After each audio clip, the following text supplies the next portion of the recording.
الحمد للہ رب العالمین والصلاة والسلام علی سید الانبیاء والمرسلین وعلی آلہ واصحابہ اجمعین، اما بعد۔ الحمد للہ علی احسانہ، اللہ تعالی کی تعریف اور اس کا شکریہ اور اس کی مہربانی کہ اس نے مناسک حج پر گفتگو کرنے کی اور سننے کی توفیق نصیب فرمائی، اور حج کرنے کا اور عمرہ کرنے کا طریقہ کسی حد تک تفصیل سے اور اس کے بعد اختصار کے ساتھ بھی عرض کیا گیا، اور اگر کوئی آدمی حج کی اور مناسک کی ان تمام چیزوں کو سن لے گا تو اندازہ یہی کیا جاتا ہے کہ وہ انشاءاللہ اپنا حج آسانی سے کر سکے گا۔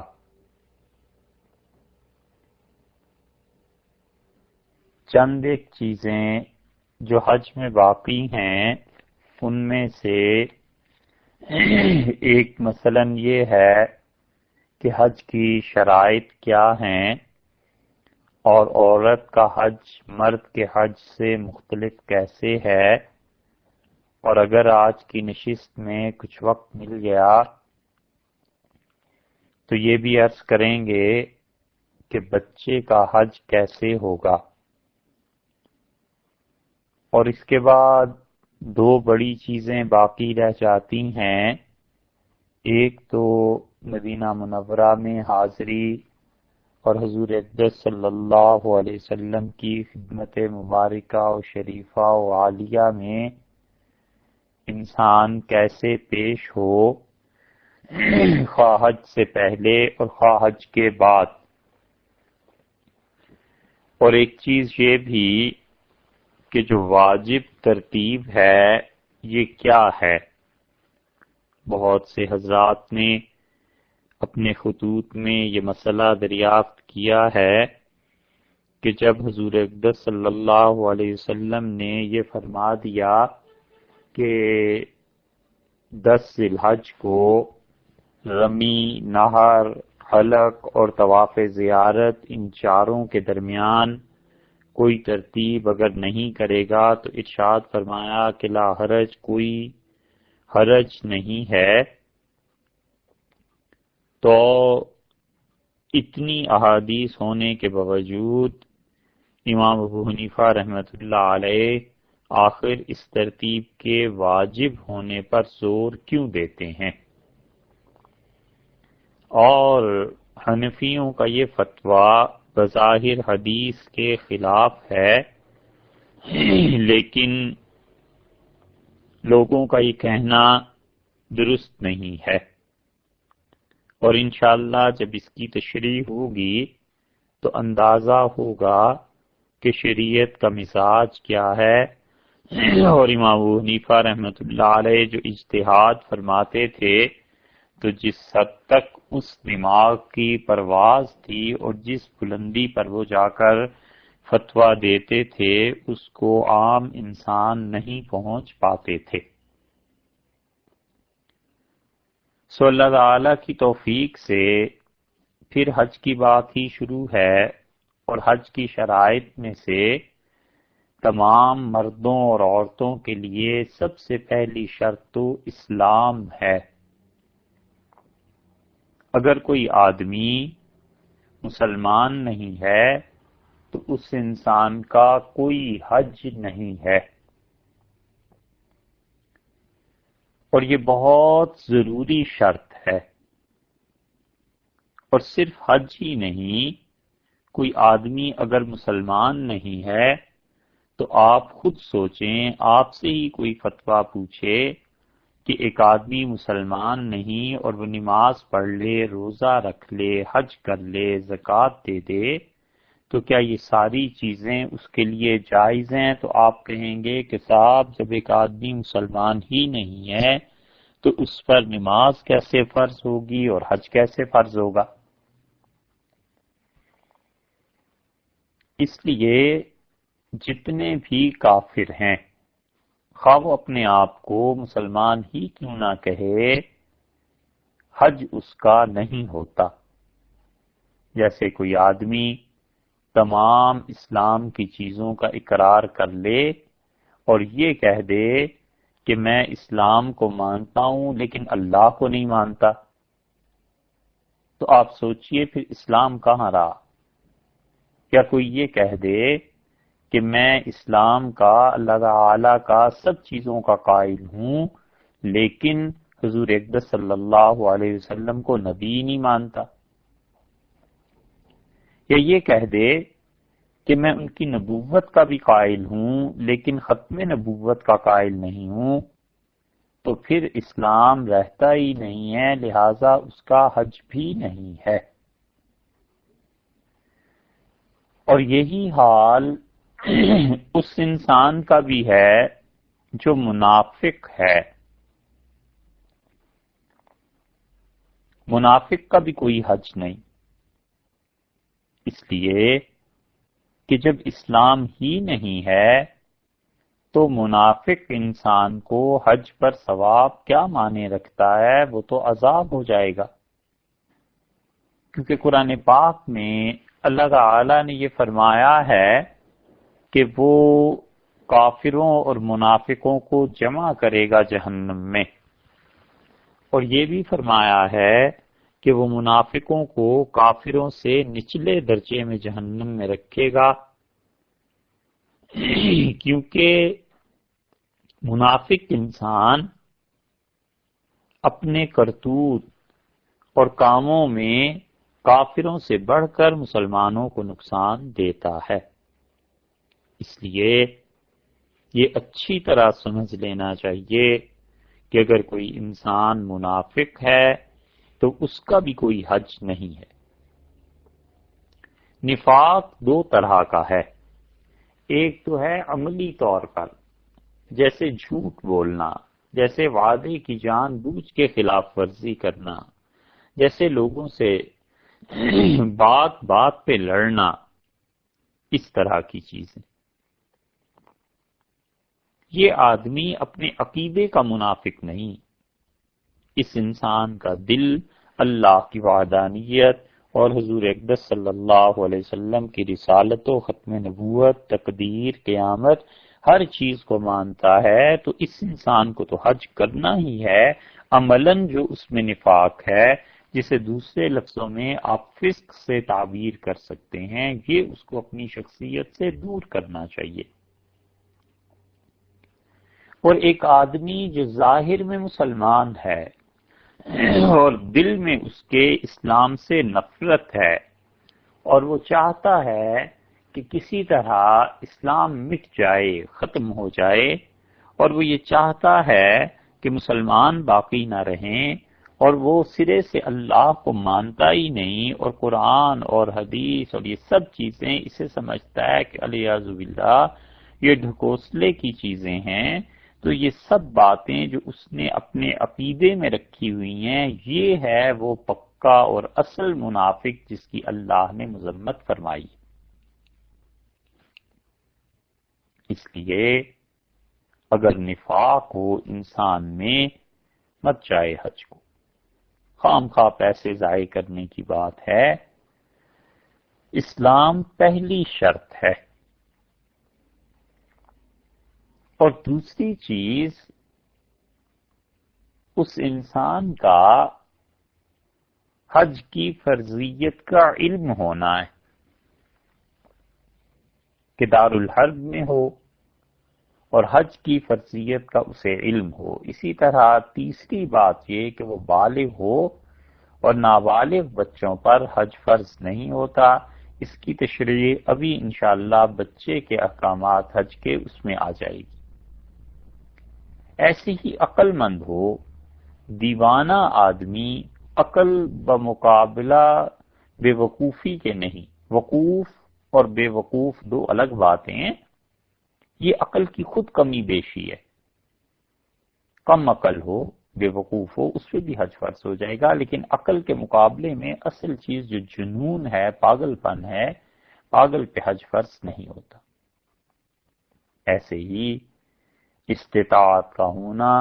کہ وہ آدمی بیت اللہ میں حاضری کے بعد وطن واپس آ سکے، آنے جانے کا خرچ بھی، اور جو اس کے متعلقین ہیں پیچھے گھر میں ان کو اتنی مدت کے لیے وہ کھانے پینے کا، ان چیزوں کا جو ضروریات زندگی ہیں اس کا بندوبست کر کے جائے۔ اور چھٹی چیز حج کے وقت کا ہونا ہے۔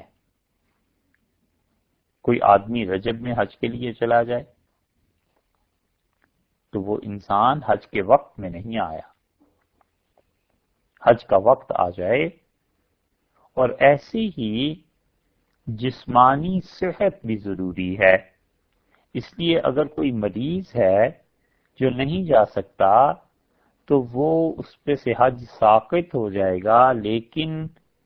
مرض کی کچھ شرائط ہیں جو تفصیل سے پہلے بیان ہو چکی، اور اگر اسے صحت کی امید ہی نہیں ہے تو پھر اسے چاہیے کہ وہ وصیت کرے۔ اور راستے کا پرامن ہونا یہ بھی ضروری ہے کہ راستوں کا امن ہو، غارت نہ ہو۔ اور ایسے ہی قید میں نہ ہونا، اگر کوئی شخص قید میں ہے اور حکومت کی طرف سے ممانعت ہے، نہیں جا سکتا، تو اس شخص پر بھی حج فرض نہیں ہوگا۔ اور یہ شرائط جو اب تک کہی گئیں، مرد عورت سب برابر ہیں اس میں، اور عورتوں کے لیے 2 شرطیں مزید ہیں۔ ایک تو یہ کہ اس کے ساتھ محرم ہو، اس کا شوہر ہو، بھائی ہو، کوئی بھی ایسا رشتہ دار جس کے ساتھ اس کا نکاح ہمیشہ کے لیے اللہ نے منع فرما دیا۔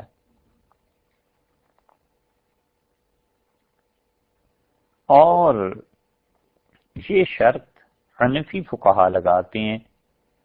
باقی ائمہ میں سے بعض ایسے ہیں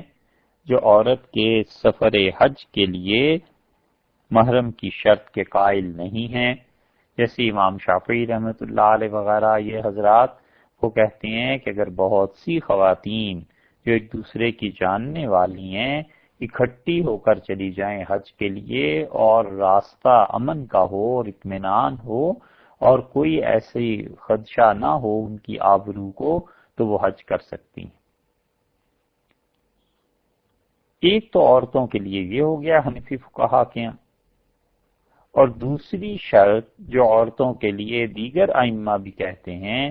وہ ہے عورت کا عدت سے خالی ہونا، یعنی عدت والی جو خاتون ہیں یہ حج کے لیے نہیں جائیں گی، اگر یہ چلی گئیں تو انہیں پھر دوبارہ حج کرنا پڑے گا، تو عدت والی خاتون حج پہ نہیں جا سکتی۔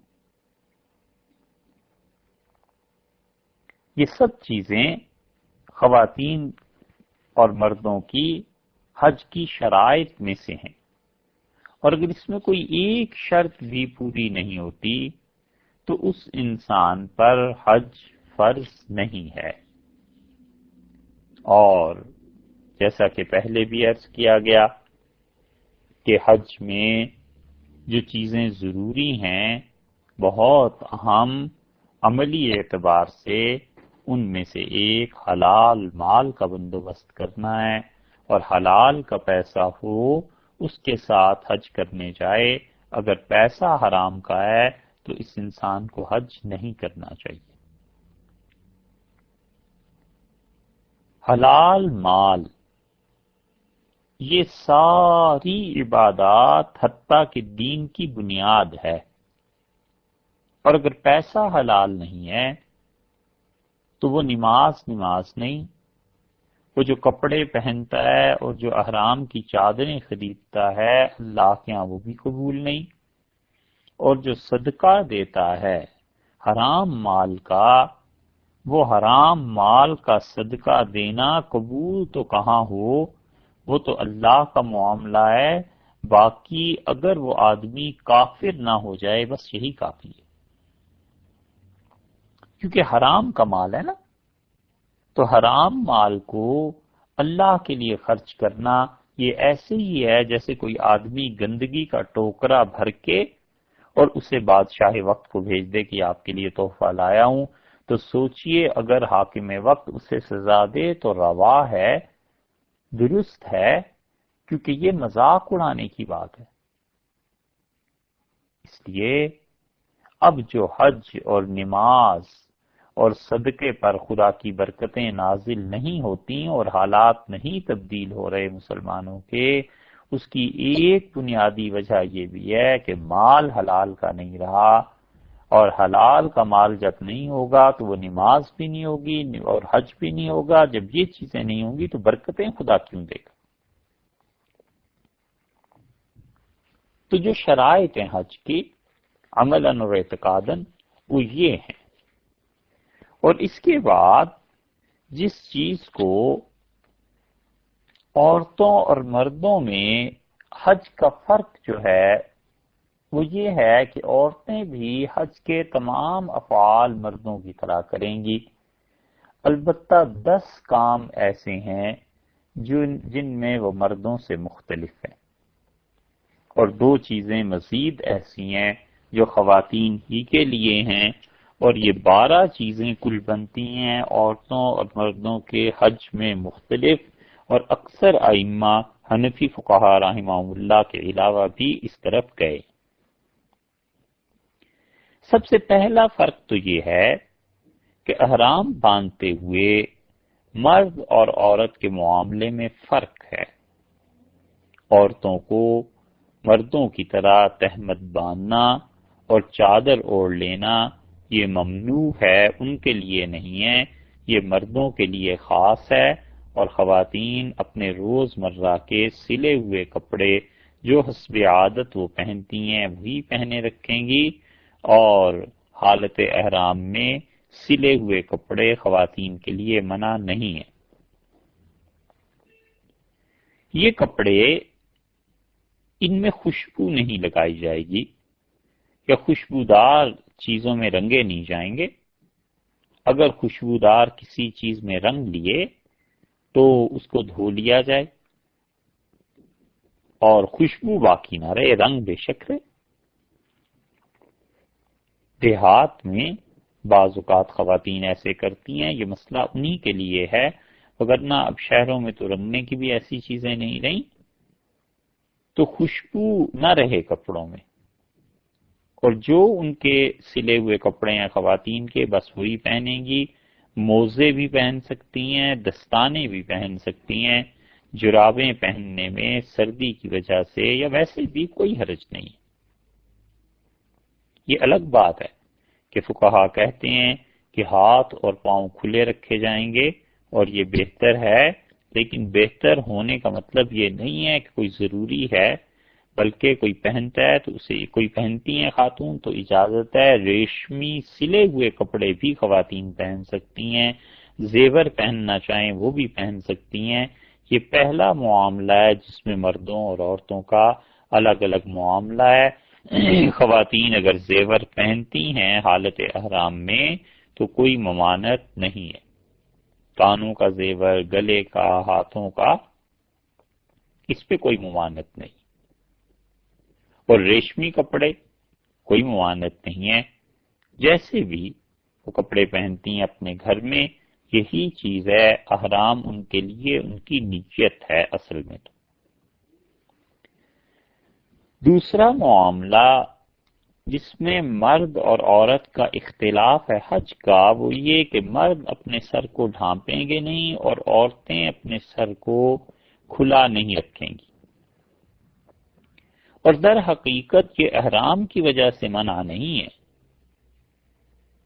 اگر احرام کی وجہ سے ممانعت ہوتی تو پھر یہ بھی ہوتا کہ اگر عورت کا سر کھلا ہے تو اس پہ کوئی فدیہ وغیرہ واجب آئے گا۔ جیسے مرد اگر سر کو ڈھانپ لے تو کتنی مدت کے لیے اس نے ڈھانپا ہے، پھر اس کے مطابق فتویٰ ہوگا کہ وہ کتنی چیز اللہ کی راہ میں خرچ کرے، کیا فدیہ دے۔ تو معلوم ہوتا ہے کہ احرام کی وجہ سے نہیں ہے، بلکہ اصل میں عورت کے سر کے بال یہ ستر ہیں۔ اگر وہ اجنبی مردوں کے سامنے اور ان مردوں کے سامنے جن سے اس کا نکاح درست ہے سر کے بال کھولے گی، کھلا رکھے گی تو یہ گناہ کی بات ہے۔ یہ جو اب رواج ہمارے ہاں چل پڑا ہے کہ عورتیں سر پر ایک کپڑا احرام کے لیے باندھتی ہیں اور پھر کہتے ہیں کہ جی یہ جو عورتوں کا احرام ہے، یہ غلط بات ہے۔ عورتوں کے سر کے بال ستر میں شامل ہیں، انہیں ڈھانپ کر ہی رکھنا چاہیے کہ کسی غیر کی نگاہ اس پہ نہ پڑے، کیونکہ عورتوں کے سر کے بال ان کی زیبائش اور آرائش ہے، اور وہ زیبائش اور آرائش چھپی رہنی چاہیے سوائے اس کے کہ جن مواقع پہ اللہ نے اجازت دی ہے۔ اب رہ گئی یہ بات کہ جو سر پر ایک کپڑا باندھتی ہیں تو اصل میں یہ سر کے بالوں کی حفاظت کے لیے باندھا جاتا ہے، بلکہ باندھا جاتا تھا تاکہ اوڑھنی اور دوپٹہ اور چادر جو انہوں نے سر پہ لی ہے بار بار وہ سرکتی ہے تو اس سے بال نہیں ٹوٹیں۔ یہ اس وجہ سے تھا، اس وجہ سے نہیں کہ کوئی احرام میں بات ہے۔ اس لیے خواتین کو ویسے بھی اپنے بال مردوں سے چھپا کے رکھنے چاہیے، ڈھانپنے چاہیے، اس کا احرام سے تعلق نہیں ہے۔ اور سب سے زیادہ ظلم یہ ہے، ستم یہ ہے کہ حج میں یہ سر پہ کپڑا باندھ کے بعض عورتیں اسی کے اوپر سر کا مسح کر لیتی ہیں، بالوں پر اپنے تر ہاتھ نہیں پھیرتی، تو اس سے سرے سے وضو ہی نہیں ہوتا۔ تو جب وضو نہیں ہوگا تو نماز بھی نہیں ہوگی، اور اگر اس صورت میں طواف کر لیا تو سوچئے پھر طواف بھی بغیر وضو کے ہوگا اور اس کی جزا واجب آئے گی، بڑے گناہ کی بات ہے۔ اس لیے بہت ستم کی بات ہے کہ سر پہ خواتین کپڑا باندھ لیتی ہیں اور اسے کہتی ہیں یہ عورتوں کا احرام ہے، اور وضو کرتے ہوئے اس کپڑے کے اوپر سے سر ہاتھ پھیر لیتی ہیں، بالوں کو نہیں چھوتی۔ یہ غلط چیز ہے۔ اس کپڑے کو کھول کے وضو کے وقت سر کے بالوں پر مسح خواتین کو کرنا چاہیے۔ اور اسی طرح عورت اپنا چہرہ کھلا رکھے، اس کا مطلب یہ نہیں ہے کہ اجنبی اور غیر محرم جو ہیں ان کے سامنے چہرہ بالکل ہی کھلا ہوا ہو، بلکہ جو بھی اوڑھنی اور چادر ہے اس کو اس طرح کر لیا جائے کہ چہرہ واضح طور پر کھلا ہوا نہ نظر آئے۔ تو یہ تو ہوئی دو چیزیں۔ تیسری چیز جو خواتین اور مردوں کے حج میں الگ الگ ہے حکم شریعت کا، وہ یہ ہے کہ تلبیہ مرد بلند آواز سے کہیں گے اور عورت ایسے نہیں کہے گی، بلکہ وہ آہستہ اتنی بولیں تلبیہ کے الفاظ کو کہ وہ خود ہی سن لیں، اور اگر اجنبی نہ ہو، کوئی غیر محرم آدمی نہ ہو، تو پھر عورتیں بھی اونچی آواز سے تلبیہ پڑھ سکتی ہیں، اس کی ممانعت نہیں ہے۔ مثلا خاتون ہیں حالت احرام میں اور باقی بھی خواتین ہیں الگ کمرے میں جیسے کہ ہوتا ہے وہ رہتی ہیں، وہاں کوئی خاتون بلند آواز سے تلبیہ پڑھنا چاہیں، کوئی ممانعت نہیں، کوئی پابندی نہیں۔ یا انہوں نے احرام باندھا اور ان کے بیٹے اور شوہر اور ایسے سارے لوگ ہیں تو ان کے سامنے اگر انہوں نے اونچی آواز سے تلبیہ پڑھا تو کوئی حرج نہیں ہے، وہ پڑھ سکتی۔ تو تلبیہ غیر مردوں کے سامنے اونچی آواز سے پڑھنا یہ ہے منع۔ چوتھا فرق یہ جو ہے طواف میں ہے کہ مرد طواف کے جو چکر ہیں اس میں مضبوطی سے پاؤں رکھ کے اس طرح چلیں گے، خواتین کے لیے رمل نہیں ہے، اس طرح کا چلنا نہیں ہے۔ اور ظاہر ہے کہ جب احرام مختلف ہے تو پھر اضطباء کا فرق ہی نہیں ہو سکتا کہ جیسے مرد ایک کندھا، ایک شانہ اس کے نیچے سے چادر احرام کی نکال کے دوسرے شانے پہ ڈال لیتے ہیں، جسے اضطباع کہتے ہیں، یہ بھی خواتین کے لیے نہیں ہے، اور یہ 5واں فرق ہے خواتین اور مردوں کے درمیان۔ چھٹا فرق یہ ہے کہ حجر اسود پر مردوں کی کثرت جب ہوتی ہے تو اس وقت خواتین اس میں نہ جائیں،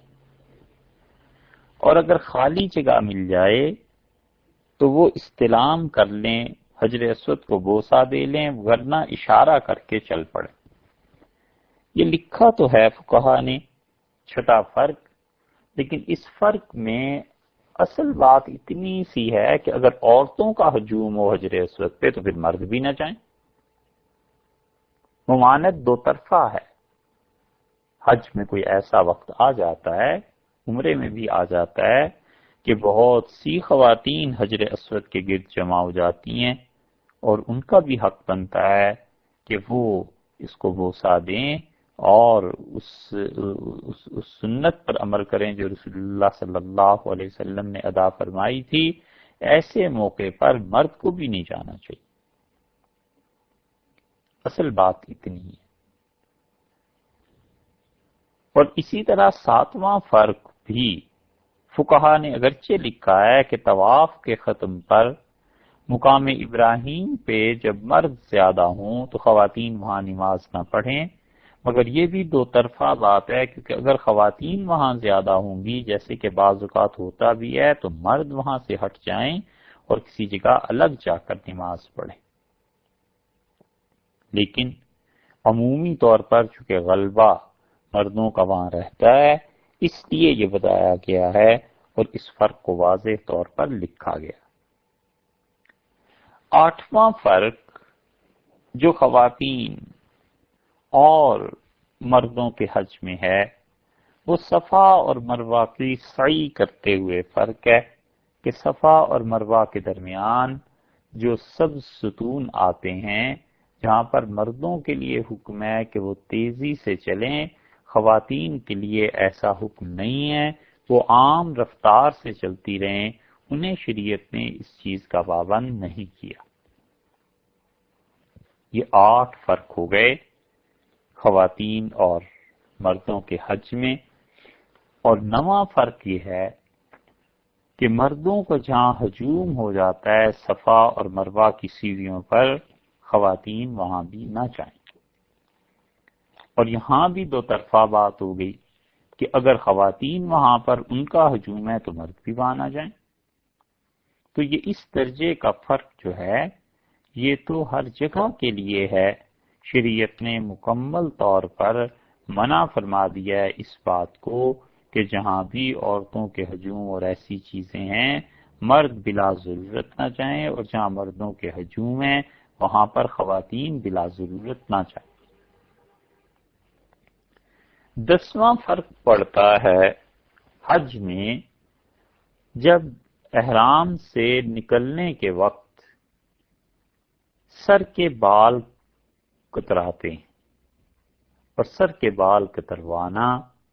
یا منڈانا یہ مردوں کے لیے ہے،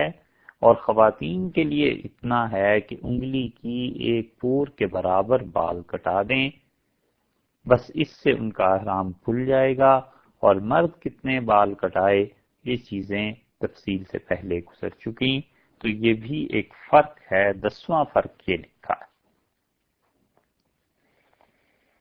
یہ 10 فرق تو ایسے ہیں جو خواتین اور مردوں کے حج میں ہیں، اور اس کے بعد 2 چیزیں مزید ایسی ہیں جن مسائل کا تعلق خالصتاً خواتین سے ہے، اور مردوں کو چاہیے کہ وہ ان مسائل کو سنیں، اور جو حج پہ ان کے ساتھ خواتین ہیں، بیوی ہے یا بیٹیاں ہیں، انہیں کسی ذریعے سے واسطے سے ان مسائل کو سمجھا دیں۔ یاد رکھیے خواتین جو اپنے گھروں سے باہر نہیں آ سکتی، اپنی اولاد کی تربیت کی وجہ سے، اپنے گھر کے کاموں کی وجہ سے، شریعت کے ضروری مسائل مرد کے ذمے ہے، یہ اس کی ذمہ داری ہے کہ جا کر ان کو بتائے، ان کو سکھائے۔ اور اگر جو شریعت کے ضروری مسائل ہیں یہ اس نے اپنی خواتین کو نہیں بتائے تو قیامت میں یہ آدمی گناہگار ہوگا، پکڑا جائے گا اور اللہ کے ہاں اس کی گرفت ہوگی۔ مثلا نماز میں قیام فرض ہے، کھڑے ہو کر فرض نماز پڑھنا فرض ہے، اور بعض اوقات خواتین فرض نماز بیٹھ کر پڑھ لیتی ہیں، اس طرح نماز نہیں ہوتی۔ ظہر کے 4 فرض ہیں اور فجر کے 2 فرض ہیں، بعض اوقات خواتین ایسے کرتی ہیں کہ ایک فرض تو کھڑے ہو کے پڑھ لیا، دوسری میں بیٹھ کے،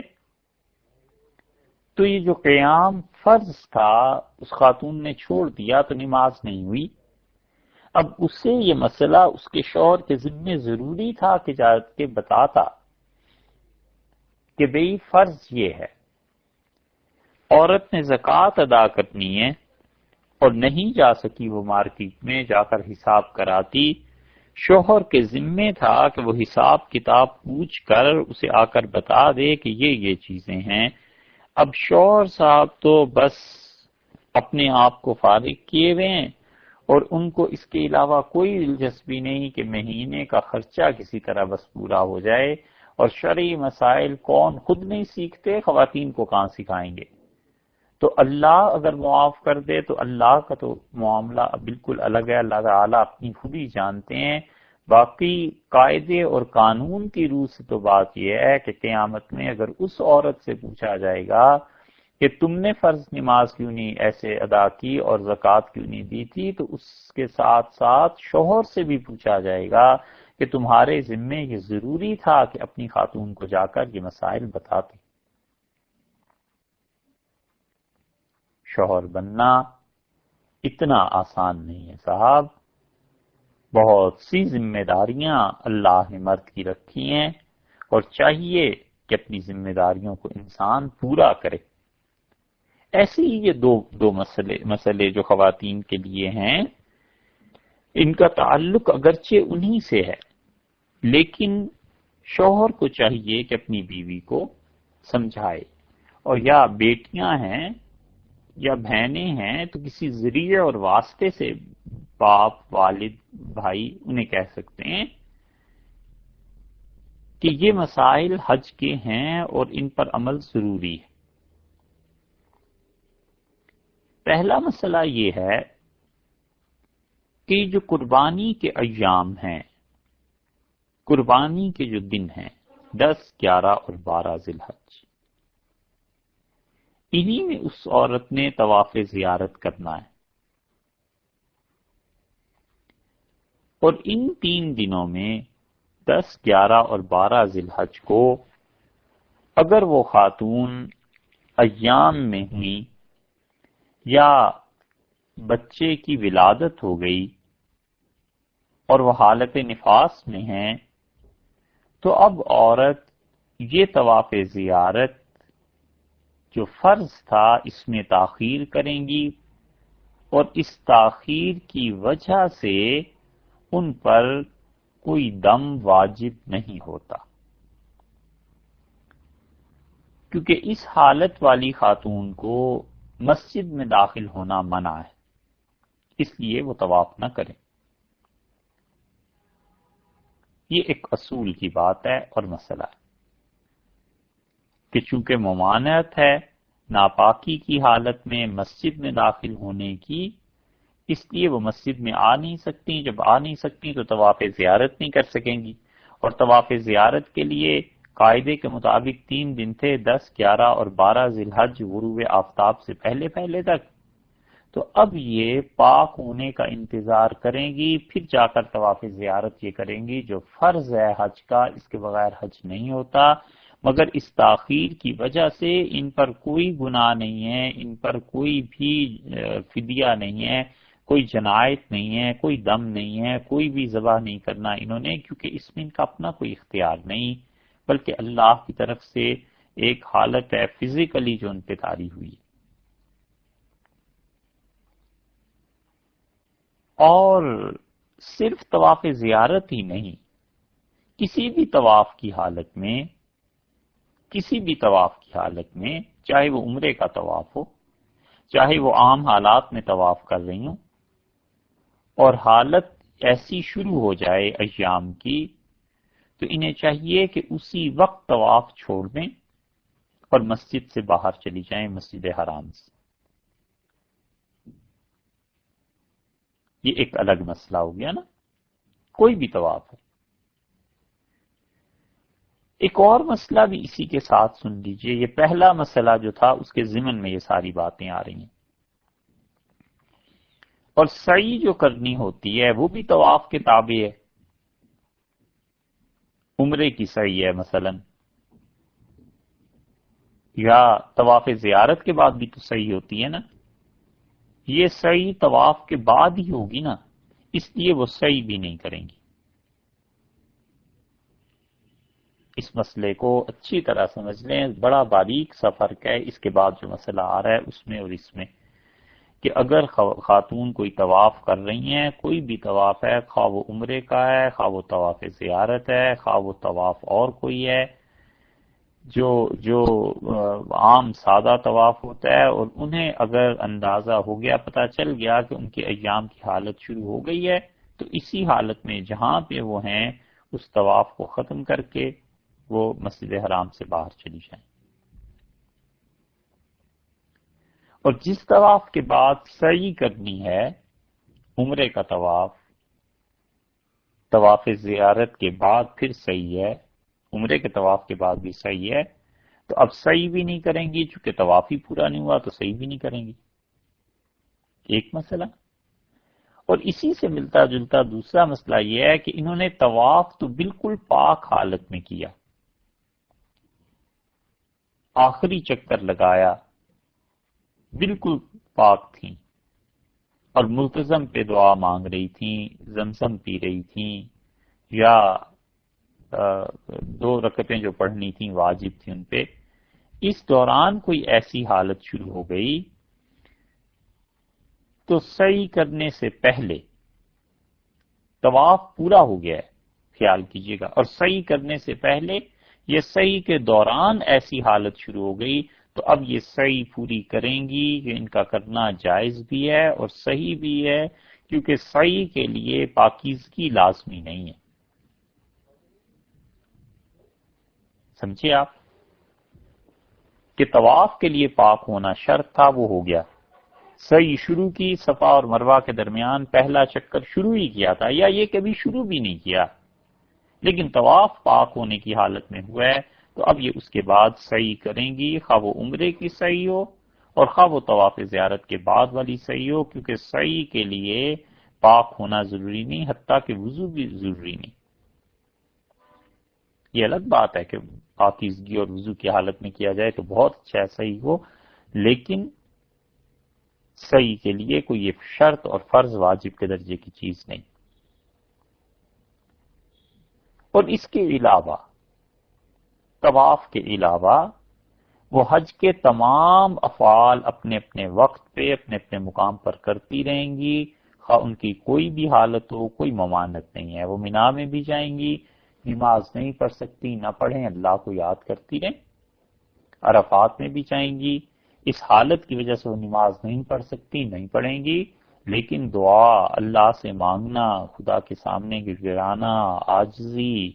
اور اس عالی شان بارگاہ میں آنسو بہانا، اس کی تو کوئی ممانعت نہیں ہے۔ اس لیے وہ حج کے تمام افعال اپنے اپنے وقت اور مقام کے مطابق کرتی رہے۔ ایسے ہی اگر احرام باندھنے سے پہلے ارادہ کر لیا حج کا، عمرے کا، یہ حالت شروع ہو گئی، یہ بچے کی ولادت ہو گئی، تو پھر وہ غسل کر کے اور مناسب بندوبست کر کے احرام باندھ لیں، اور طواف اور سعی کے علاوہ حج کے تمام افعال وہ ادا کریں۔ احرام بند گیا ان کا، بس وہ ایک کام طواف نہیں کر سکتی، جب طواف نہیں کر سکتی تو سعی بھی نہیں کر سکتی، باقی اللہ کو یاد کرتی رہیں گی۔ اور یہ جو طواف زیارت ان کا ہے اور سعی ہے یہ پاک ہونے پر کریں گی، اور ان پر تاخیر کی وجہ سے کوئی دم واجب نہیں۔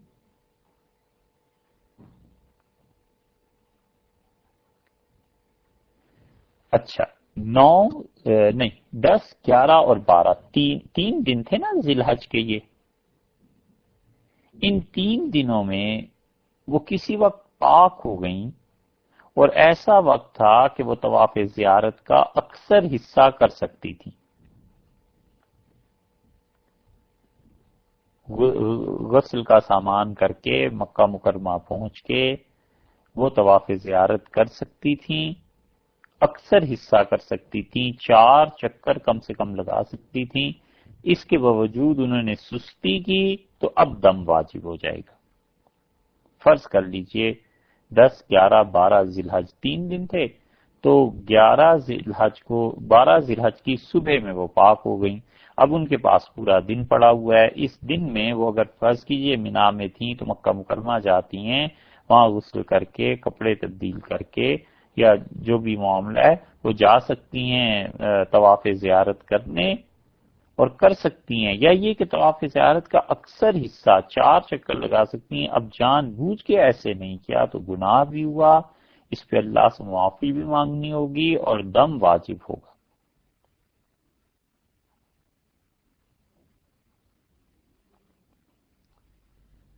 اور ان قربانی کے دنوں میں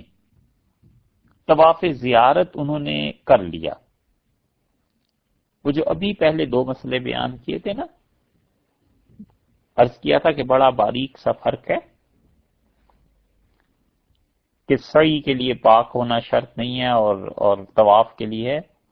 ہم اسی مسئلے کی طرف پھر آ رہے ہیں کہ قربانی کے دنوں میں 10 11 12 ذی الحج کو طواف زیارت کرنے کے بعد اب حالت ناپاکی کی شروع ہو گئی، تو ابھی تو سعی باقی ہے، تو سعی کو یاد رکھیے اسی حالت میں کر لینا چاہیے، اور یہ افضل ہے خواتین کے لیے۔ بہت سی خواتین جو مسائل لکھتی ہیں یا پوچھتی ہیں وہ بتاتی ہیں کہ حج میں طواف زیارت کی سعی کر لی تھی، اس کے بعد طواف زیارت کر لیا تھا، اور اس کے بعد ایسی کیفیت شروع ہو گئی اور سعی نہیں کی ہم نے۔ تو یاد رکھنا چاہیے کہ طواف زیارت اگر پاکی کی حالت میں کیا ہے تو سعی کو اب یہ حالت شروع ہو گئی ایام کی، اسی حال میں کر لیں، اور یہ افضل ہے، تاکہ قربانی کے جو ایام ہے نا 10 11 12 ذی الحج، ان کے اندر اندر ہی سعی ہو جائے، یہ انہیں کر لینا چاہیے، یہ افضل ہے ان کے لیے۔ اور اگر کسی خاتون نے نہیں کی تو اس کے بعد سعی وہ کریں گی، 12 ذی الحج بھی گزر گیا، اب اس کے بعد جب پاک ہو جائیں گی پھر سعی کریں گی، اور یہ بھی خیال کر لیجئے گا کہ پھر ان پر اس وقت بھی شریعت نے کچھ واجب قرار نہیں دیا، کوئی دم کی ادائیگی وغیرہ وہ نہیں کریں گی، نہ کوئی صدقہ ان کے ذمے ہے نہ کچھ اور چیز ہے۔ افضل تو یہی تھا کہ وہ طواف زیارت سے فارغ ہوتے ہی صحیح کر لیتی، لیکن انہوں نے کیا کیا، طواف زیارت کر لیا، پاک تھیں، پھر ایسی حالت شروع ہو گئی تو انہوں نے صحیح چھوڑ دی، انہوں نے کہا اب جب بھی پاک ہوں گی تب صحیح کر لوں گی۔ قربانی کے دن 10 11 12 ذی الحج گزر گئے اور اب وہ صحیح کے لیے آئی ہیں تو صحیح اب کر لیں، ان پر کوئی چیز واجب نہیں ہے۔ یہ تو ایک مسئلہ جس کے ضمن میں کئی ایک مسائل آئے، یہ مردوں کو پتا ہونا چاہیے جو اپنی بیویوں کو خواتین کے ساتھ جاتے ہیں حج کے لیے، تاکہ وہ انہیں بتا سکیں۔ ایک مسئلہ اور ہے جو خواتین کے معاملے میں عرض کیا تھا نا، 2 مسائل، دوسرا کہ اگر ایام کی حالت میں خاتون کے ہمراہ جو لوگ ہیں ان کی سیٹس ہو گئیں، وہ اپنے وطن واپس جا رہے ہیں اور یہ ابھی پاک نہیں ہوئی، تو طواف وداع جو واجب تھا سب پر، مردوں پر، عورتوں پر، اس خاتون کے ذمے واجب نہیں رہے گا. یہ طواف وداع اس کا ساقط ہو جائے گا. اس کے لیے اجازت ہے کہ یہ خاتون بیت اللہ میں مسجد حرام کے کسی بھی دروازے پر آئیں اور دعا مانگیں اور چلی جائیں. ہے یہ واجب طواف وداع، لیکن ان کی حالت کی وجہ سے اس کا وجوب ساقط ہو گیا، شریعت نے اس سے یہ حکم اٹھا لیا. اور یہ واجب ترک ہونے کے باوجود ان پر دم واجب نہیں ہے. اس کو چھوڑ دینے سے طواف وداع کو ان پر کوئی بھی فدیہ واجب نہیں آئے گا. اور اس حالت میں وہ بس صرف دعا مانگیں گی باہر کسی دروازے پہ کھڑی ہو کے، تاکہ بیت اللہ کی زیارت ہو جائے اور چلی جائیں. یہ تو ہوئی ایک صورت. دوسری صورت اس کی یہ بھی ہے کہ جانا ہے، فرض کر لیجئے جدہ مکہ مکرمہ سے یا مدینہ منورہ سے، اب تو انٹرنیشنل فلائٹس چلنے لگی. ایئرپورٹ جانا ہے ظہر کے بعد، عصر کے بعد، اور یہ لوگ طواف وداع کر کے صبح ہی فارغ ہو کے چلے آئے تاکہ 2-3 گھنٹے میں اپنے سامان باندھیں اور چلیں. اور اس دوران ابھی مکہ مکرمہ میں ہی تھیں اور مکہ مکرمہ کی آبادی سے نکلنے سے پہلے ہی یہ پاک ہو گئیں، تو غسل کر کے ان کے لیے ضروری ہے کہ واپس آ کر طواف وداع کریں، اپنے گھر سے آئیں اور طواف وداع کریں. حتیٰ کہ سامان ان کا گاڑی کے لیے جا چکا تھا اور گاڑی روکی جا سکتی تھی، اپنی پرائیویٹ کار ہے یا وہاں سے جیسے گاڑیاں کرا لیتے ہیں لوگ، تو یہ غسل کریں اور غسل کر کے پھر آئیں اور طواف وداع کریں، واجب ہے. ہاں مکہ مکرمہ کی حدود سے نکل گئیں تو پھر واجب نہیں ہوگا. طواف وداع اصل میں واجب تھا، اللہ تعالیٰ نے انہیں سہولت دی تھی، ان سے ثابت کر دیا تھا. اس حالت کی وجہ سے جو ان پہ حالت طاری تھی، اور اب وہ حالت ختم ہو گئی اور ابھی یہ مکہ مکرمہ میں ہیں، تو ان کے ذمے خاتون کے ضروری ہے کہ آئیں، غسل کریں اور واپس جا کر طواف وداع کریں. یہ تھے وہ 2 مسئلے جو خالصتاً خواتین سے تعلق رکھتے ہیں، اور پہلے 10 مسائل جو تھے وہ مردوں اور عورتوں کے اختلاف، اور ان میں بھی حقیقتاً 7 مسائل ہیں. بہرحال چونکہ فقہا نے لکھی ہیں یہ تفصیلات، اس لیے عرض کر دی گئیں. یہ کل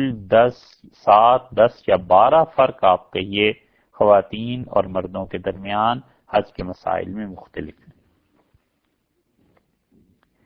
اب اس کے بعد 3 چیزیں حج کے بیان میں باقی رہ گئیں. ایک بچوں کا حج، اور حضور اقدس صلی اللہ علیہ وسلم کی خدمت مبارکہ میں حاضری، اور وہ جو ترتیب واجب ہے یا نہیں. بچوں کے حج کے متعلق آپ یہ دیکھیے کہ جو بچے ہیں ان کی 2 قسمیں ہیں. ایک تو بالکل ہی چھوٹے بچے ہوتے ہیں، اور ایک ذرا سمجھدار بچے ہوتے ہیں، بالغ نہیں ہوتے مگر سمجھدار ہوتے ہیں. تو یہ جو بہت چھوٹے بچے ہیں، لڑکے لڑکیاں، یہ نیت بھی نہیں کر سکتے، حج کے افعال بھی خود نہیں کر سکتے، اتنا عقل اور شعور بھی نہیں ہے، تلبیہ کے الفاظ بھی نہیں کہہ سکتے. یہ سارے بچے ایک، اور سمجھدار لڑکے اور لڑکیاں جو نیت کر سکتے ہیں، افعال حج خود ادا کر سکتے ہیں، یہ دوسری قسم ہو گئی. تو جو پہلی قسم کے بچے ہیں وہ تو بالکل ہونا نہ ہونے کے برابر میں، یعنی نفلی حج کہہ لیجئے یا ثواب کے درجے کی بات کہہ لیجئے، ان کا سارے بچوں کا اصولاً ادا کیا ہوا حج واقع نہیں ہوتا، نفلی حج ہو جاتا ہے، خواہ سمجھدار بچے ہیں یا بے سمجھ بچے. تو جو بالکل ہی شعور نہیں رکھتے ان کا تو کوئی مسئلہ ہی نہیں. اور سمجھدار بچے ناسمجھ بچوں کو تو آپ زیارت کے لیے لے جاتے ہیں، برکت کے لیے بس، اور سمجھدار بچے جو ہیں ان کا حکم یہ ہے کہ اگر اس نے خود حج کا احرام باندھا اور افعال ادا کر لیے حج کے، تو اس کے حج کا احرام اس پہ پابندیاں لگیں گی، لیکن اس کا یہ حج فرض نہیں ہوگا بلکہ نفلی حج ہو جائے گا۔ اور سمجھدار بچہ جن کاموں کو خود کرنے پر قدرت رکھتا ہے ان میں اس کی طرف سے نائب بننا جائز نہیں۔ مثلاً احرام وہ باندھ سکتا ہے، اس کی طرف سے احرام باندھنا جائز نہیں ہوگا۔ اور جن کاموں کو وہ خود کرنے پر قدرت نہیں رکھتا ان میں نیابت جائز ہے۔ اور وہ اس طرح ہے کہ بچے کے ساتھ جو اس کا ولی ہے، باپ ہے، بھائی ہے، تو جو سب سے قریبی ولی ہے، مثلاً بھائی کی موجودگی میں باپ زیادہ قریب ہے نا، تو وہ اس بچے کی طرف سے نیت کرے گا، اور احرام باندھنے سے پہلے وہ بچے کا احرام باندھنے سے پہلے بچے کے کپڑے اتار کے اس کو چادر اڑا دے، تہمت بندھوا دے، اور اس کی طرف سے اس کا ولی احرام کی نیت کر کے تلبیہ پڑھ دے۔ تو باپ جو احرام کی نیت کرے گا کہ اے اللہ میں حج کرتا ہوں یا یہ بچہ حج کرتا ہے، میں اس کی طرف سے نیت کرتا ہوں، تو جس حج کی یا عمرے کی نیت کرے گا وہ اس بچے کی نیت ہو جائے گی۔ اب بچے پر احرام کی پابندیاں شروع ہو جائیں گی۔ تو اس ولی کو چاہیے جو اس کے ساتھ ہے کہ بچے کو احرام کی ممنوعات سے بچاتا رہے، مثلاً خوشبو لگانا ہے یا اور جو بھی چیزیں احرام کی پابندیاں ہیں اس سے بچے کو بچاتا رہے، اور اگر بچے سے کوئی ایسی چیز ہو بھی گئی، خوشبو لگا لی فرض کر لیں، تو اس کی کوئی جزا اس بچے پہ بھی واجب نہیں ہوگی اور اس کے ولی پر بھی واجب نہیں ہوگی۔ یہ رخصت اور سہولت دی ہے شریعت نے، اور اس بچے کا جو ولی ہے اس کو ساتھ لے کے حج کے تمام افعال ادا کرائے۔ جن افعال میں نیت کی ضرورت ہے خود نیت کرے گا، طواف سے پہلے خود نیت کر لے، سعی سے پہلے خود نیت کر لے بچے کی طرف سے، اور طواف میں جو نیت کرتا ہے تو اب بچے کو ساتھ طواف کرائے۔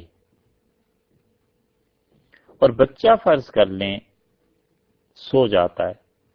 بچہ فرض کر لیں طواف نہیں کر سکتا رش کی وجہ سے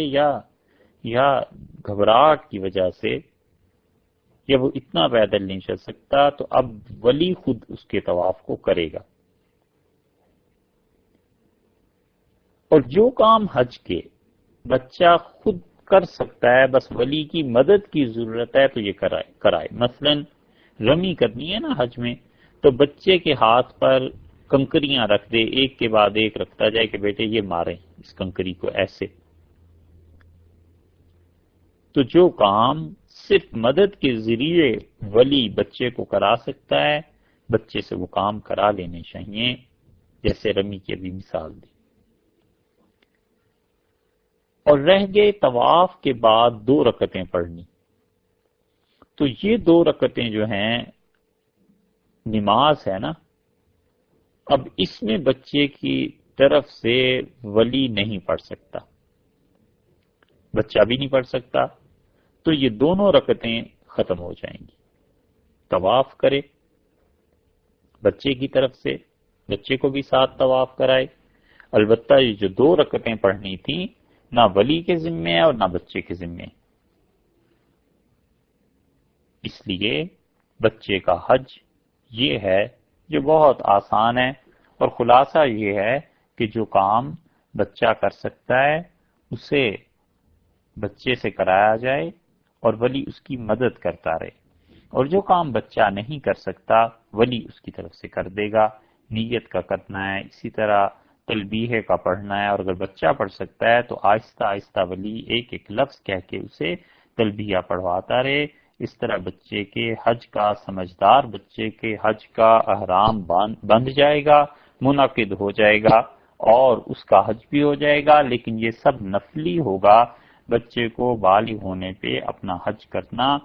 جبکہ دیگر شرائط اس میں پائی جاتی ہوں، اس کے ذمے واجب ہوگا، ضروری ہوگا۔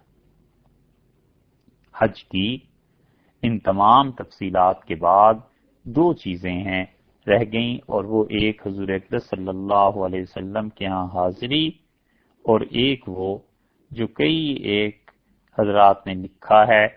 کہ حنفی فقہا اس ترتیب کو واجب کیوں قرار دیتے ہیں، جبکہ رسول اللہ صلی اللہ علیہ وسلم نے فرمایا ہے کہ 10 ذی الحج کے اعمال میں حج میں اگر ترتیب نہیں ہے تو کوئی حرج نہیں ہے، تو آخر یہ لوگ کیوں اسے واجب کہتے ہیں؟ اس کا جواب یا اس کی بحث رہ گئی، یہ انشاءاللہ باتیں آئندہ نشستوں میں عرض کریں گے۔ السلام علیکم ورحمۃ اللہ وبرکاتہ۔